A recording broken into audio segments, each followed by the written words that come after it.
विद्यार्थ्यांना गुण का कमी पडतात? विद्यार्थी नापास का होतात? हा विषय आपण पाहत आहोत. या विषयाचे सविस्तर विश्लेषण करणार आहोत. मुद्द्यानुसार विश्लेषण करणार आहोत. प्रथम याची प्रस्तावना पाहूया आणि नंतर एका मुद्द्याद्वारे त्याचं विश्लेषण करूया. विद्यार्थ्यांना गुण का कमी पडतात? ते नापास का होतात? त्यांच्या इच्छेनुसार, त्यांच्या आवडीनुसार त्यांना गुण का पडत नाहीत? त्यांचे स्वप्न ध्येय का पूर्ण होत नाहीत? त्यांच्या आईवडिलांच्या अपेक्षा का पूर्ण होत नाहीत? त्यांच्या मनासारखे मार्क का पडत नाहीत? का गुण पडत नाहीत? याची कारणे अनेक आहेत. याची कारणे खूप आहेत. मुलांचं दुर्लक्ष, आईवडिलांचं दुर्लक्ष, मुलांना अभ्यासात नसलेली आवड, तसेच बरेच अशी कारणं आहेत की ज्यामुळे या विद्यार्थ्यांना, या मुलांना चांगले गुण पडत नाहीत, चांगले मार्क पडत नाहीत. ते परीक्षेत नापास होतात. अभ्यासाचा कंटाळा, लेकराकडे आईवडिलांचं दुर्लक्ष, तसेच लेकराच्या आईने लेकरांच्या बापाच्या माघारी निर्णय घेणे व हॉस्टेलला टाकणे, तसेच आपलं लेकरू दुसरीकडे म्हणजेच पाहुण्याकडे ठेवणे, तसेच लेकरांना समजून न घेणे, जाणून न घेणे, लेकरांच्या प्रश्नाचं समाधान न करणे, त्यांना वेळ न देणे, त्यांच्या समस्या अडचणी न जाणून घेणे, तसे बेसिक कच्चं लेकरांचं, विद्यार्थ्यांचं बेसिक कच्चा असणे, पाया कच्चा असणे, चांगल्या गुणांची सांगड नसणे, जाणीव नसणे, अभ्यासाची आवड नसणे, गोडी नसणे, रस नसणे, ध्येय ध्यास नसणे, दूरदृष्टी नाही, आईवडिलांच्या अनेक चुका, घटस्फोट, सत्य, प्रेम, एकता, सुंदर विचारांचा अभाव, तसेच वाचन, लिखाण, सराव, मनन, चिंतन नाही, घोकमपट्टी, केवळ नुसती घोकमपट्टी, ध्येय, स्वप्न उदात्त नाही. का शिकायचं, कशामुळे शिकायचं, कशासाठी शिकायचं, काय शिकायचं हे माहीत नाही. अशा अनेक कारणामुळे विद्यार्थी परीक्षेत नापास होतात, या त्यांना कमी मार्क पडतात. अनेक कारणं आहेत, बरेच कारणं आहेत. पहिलं कारण म्हणजे सांगायचं म्हणलं तर विद्यार्थ्यांचं बेसिक कच्चा असणे, पाया कच्चा असणे. विद्यार्थ्यांचं जर बेसिक कच्चा असेल, पाया कच्चा असेल, गणित, इंग्रजी, मराठी या विषयाचं बेसिक जर कच्चा असेल, हे विषय जर त्यांचे कच्चे असतील तर त्यांना चांगले मार्क पडत नाहीत, ते परीक्षेत पास होत नाही.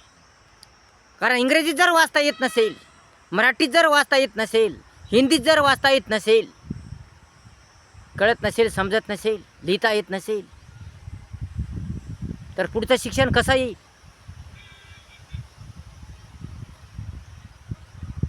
पुढचा मार्ग कसा सापडेल? म्हणून आधी बेसिक परफेक्ट पाहिजे, बेसिक चांगलं पाहिजे, बेसिक व्यवस्थित पाहिजे, बेसिक पद्धतशीर पाहिजे, बेसिक सर्व आलं पाहिजे, पाया पक्का पाहिजे, तरच चांगले गुण पडतील, त्या विद्यार्थ्याची सर्वांगीण प्रगती होईल, त्याचा विकास होईल, तर काही समजेल, सर्व येईल. म्हणून गणित असो, इंग्रजी असो, मराठी असो, या विषयाचा पाया पक्का पाहिजे. तसेच विद्यार्थ्याला आवड असली पाहिजे अभ्यासाची, विद्यार्थ्याला गोडी असली पाहिजे, रस असला पाहिजे. विद्यार्थ्याला जर आवड नसेल, अभ्यासाची आवड नसेल, त्याला अभ्यासाची गोडी नसेल, अभ्यासामध्ये इंटरेस्ट नसेल, त्याचं अभ्यासात मन नसेल, तर त्याचा अभ्यासात मन लागत नाही, तो काही अभ्यास करत नाही, तो अभ्यासाकडे दुर्लक्ष करतो, मनातून अभ्यास करत नाही, ध्यानातून अभ्यास करत नाही, काळजीने, चिंतेने अभ्यास करत नाही, धास्तीने अभ्यास करत नाही, जबरदस्तीने तो अभ्यास करतो. त्या मनात अभ्यासाचं नसतंच, तो उगं पुस्तक घेतो, त्याच्या मनात दुसरे विचार असतात, त्याचं मन भटकत असतं. या कारणामुळेच विद्यार्थ्याला परीक्षेत कमी मार्क पडतात, यातून नापास होतो. म्हणून विद्यार्थ्याला प्रथम अभ्यासाची आवड असली पाहिजे, अभ्यासाची गोडी असली पाहिजे, अभ्यासाचा इंटरेस्ट असला पाहिजे. विद्यार्थ्याने मनाने, आवडीने, गोडीने, आत्मविश्वासाने अभ्यास केला पाहिजे. जसा आपण सिरियल असो, एखादा चित्रपट असो, या कोणती गोष्ट असो, मनोरंजक कोणती गोष्ट असो, आपण मन लावून पाहतो, या मन लावून ऐकतो. गोष्ट असो, कुठली गोष्ट असतो, या मन लावून वाचतो, या मन लावून खेळतो. तसं मन लावून अभ्यास करायला पाहिजे, चित्त लावून मन लावून अभ्यास करायला पाहिजे. अभ्यासाची आवड असली पाहिजे, अभ्यासाची गोडी असली पाहिजे, अभ्यासामध्ये इंटरेस्ट असला पाहिजे, मुद्दे काढले पाहिजे, वाचन केलं पाहिजे, लिखाण केलं पाहिजे, सराव केला पाहिजे, मनचिंतन केलं पाहिजे. एक चांगला उद्देश ठेवून, एक चांगला हेतू ठेवून, जिद्द चिकाटी ठेवून, इच्छा तयारी ठेवून, स्वतःवर आत्मविश्वास ठेवून, दूरदृष्टी ठेवून,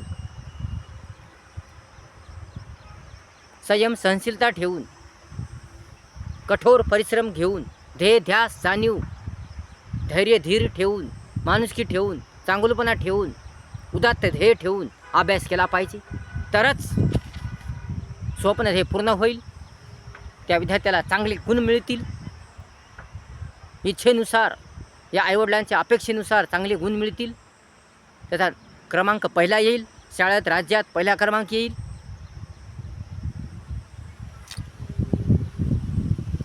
परंतु अभ्यासाची आवड असली पाहिजे, गोडी असली पाहिजे. तसेच आईवडिलांनी आपल्या लेकराकडे लक्ष दिलं पाहिजे. जर आईवडिलांनी आपल्या लेकराकडे लक्ष दिलं नाही, आपल्या लेकराच्या मनात समाधान केलं नाही, त्यांच्या प्रश्नाचे उत्तरं दिले नाही, त्यांच्या प्रश्नाचं समाधान केलं नाही,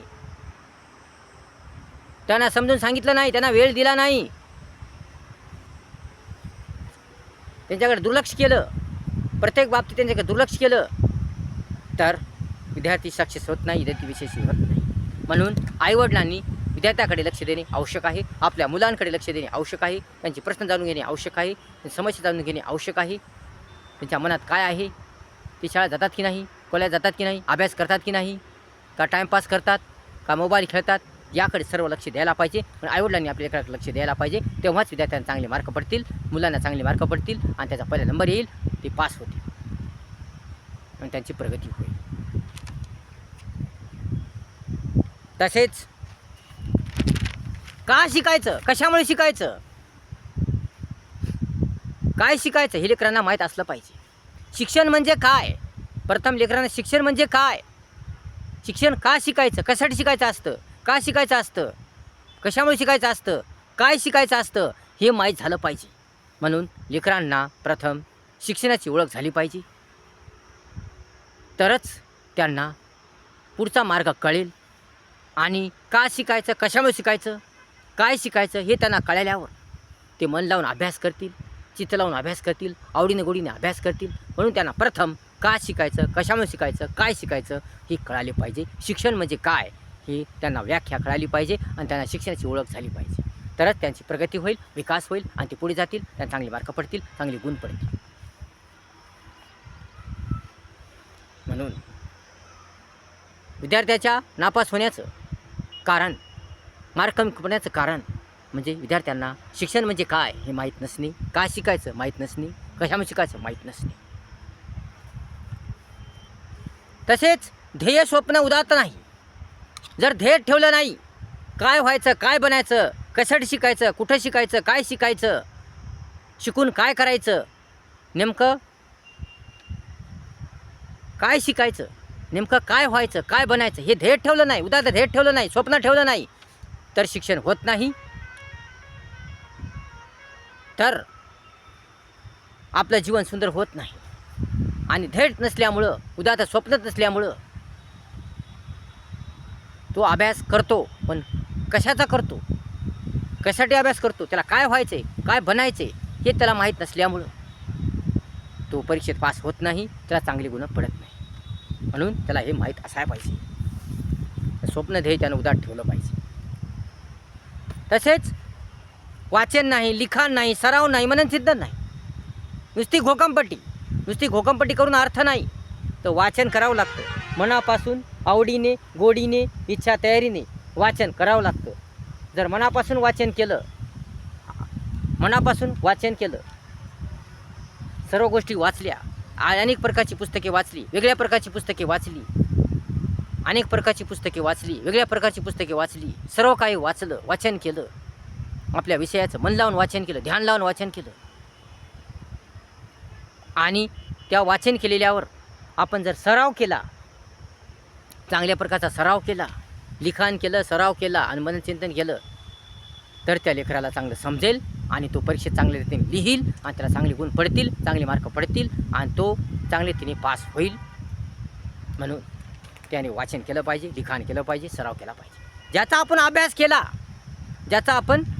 ज्या विषयाचा आपण अभ्यास केला त्याचा सराव करणं गरजेचं आहे. पण सराव आवश्यक आहे. पण वाचन, लिखाण, सराव आणि मनचिंतन ही आवश्यक गोष्टी आहेत.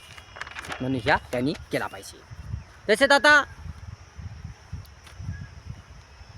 लेकरावर जबरदस्ती लादणे, एखाद्या विषयात लेकराला इंटरेस्ट नसेल, एखाद्या गोष्टीमध्ये इंटरेस्ट नसेल आणि आईवडिलांनी ते करायला लावणं भाग पाडलं तर मात्र अभ्यास होत नाही, कारण त्या लेकराच्या मनाविरुद्ध असतं.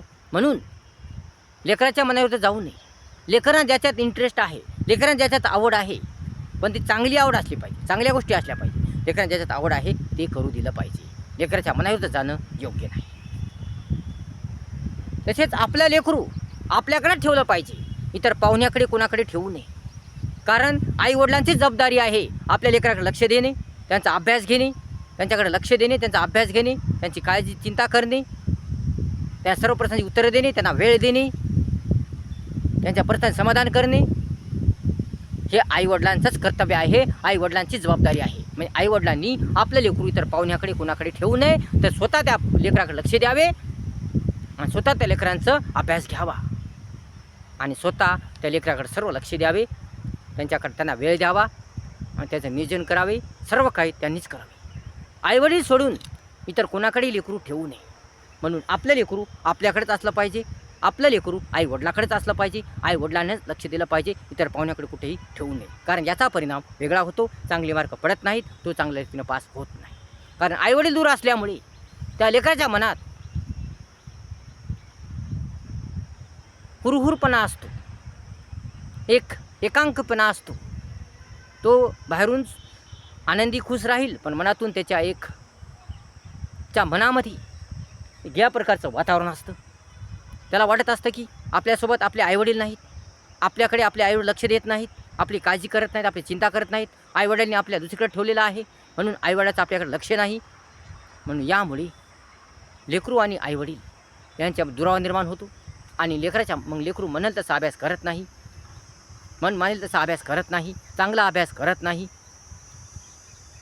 आणि खरं तर लेकरू आपल्या आईवडिलांनाच विचारत असतं, आपल्या आईवडिलांनाच काय ते काय सांगत असतं, दुसऱ्यांना सांगत नाही.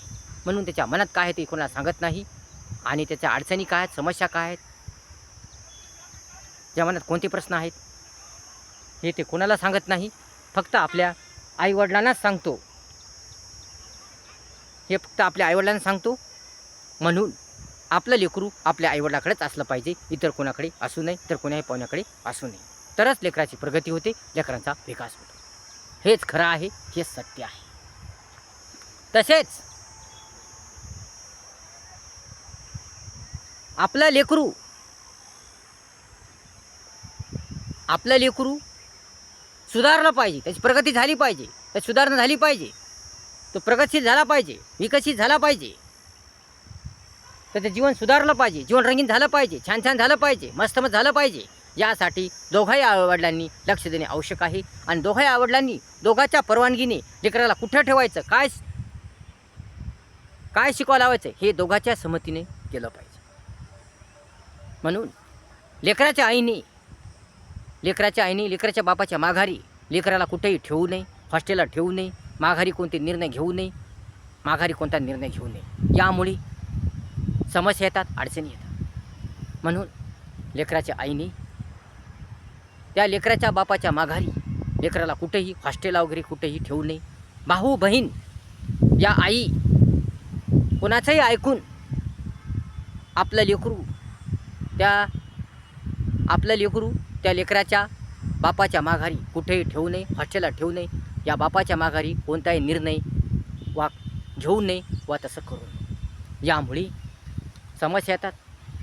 याच कारणाने लेकराला मार्कही कमी पडतात आणि तो नापासही होतो. म्हणून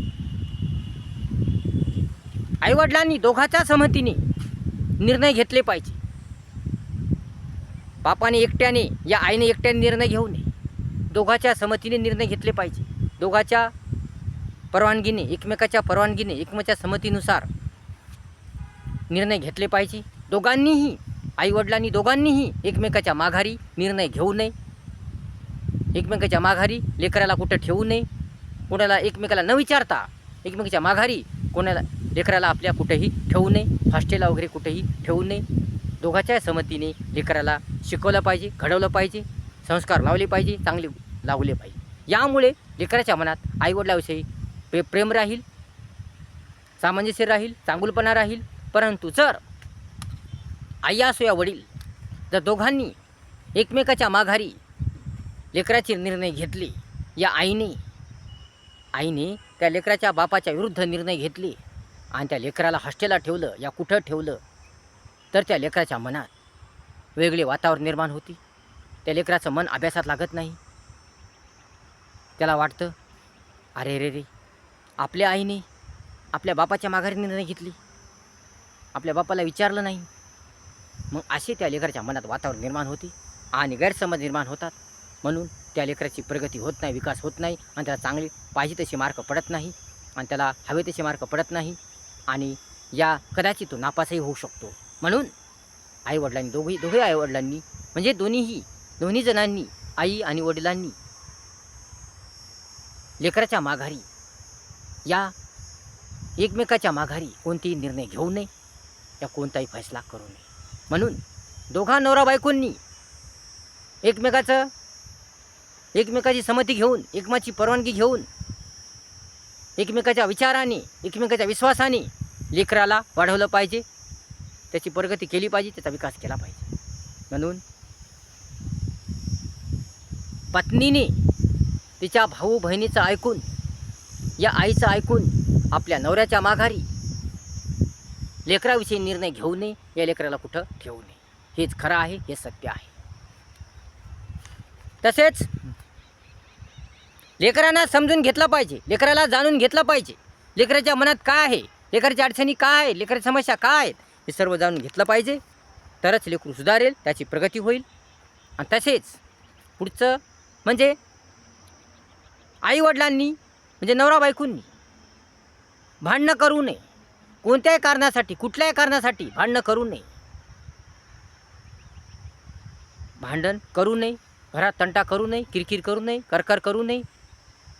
दोघाही नवरा बायकोंनी एकमेकावर विश्वास ठेवावा, एकमेकावर प्रेम करावं, आपल्या मुलांसमोर चांगलं वागावं, आपल्या मुलांसमोर भांडण करू नये, प्रेमानं राहावं, चांगलं राहावं, समजदारीनं राहावं, शांतपणानं राहावं, माया ठेवावी, प्रेम ठेवावं, स्वच्छता ठेवावी, सुंदरता ठेवावी, सत्यता ठेवावी, प्रेम ठेवावं, एकता ठेवावी. तर मुलगा सुधारेल, त्याची प्रगती होईल. परंतु आईवडिलांनी जर भांडणं केली, जर आईवडिलांनी भांडणं केली, तंटा केला, करकर केली, कोणत्याही कारणावरून वाद केला, तर त्या वादाचं रूपांतर मोठ्या भांडणात होतं आणि त्या भांडणाचं रूपांतर घटस्फोटात होतं. आणि घटस्फोटामुळे लेकराच्या जीवनाचं नुकसान होतं आणि लेकराला मार्क पडत नाहीत, तो नापासही होतो, त्या लेकराला कमी मार्क पडतात. म्हणून नवरा बायकोचं भांडण होता कामा नये, घटस्फोट होता कामा नये. कारण घटस्फोटामुळेच मुलांचं नुकसान होतं, मुलाचं शैक्षणिक नुकसान होतं. अशा प्रकारे या अनेक कारणामुळे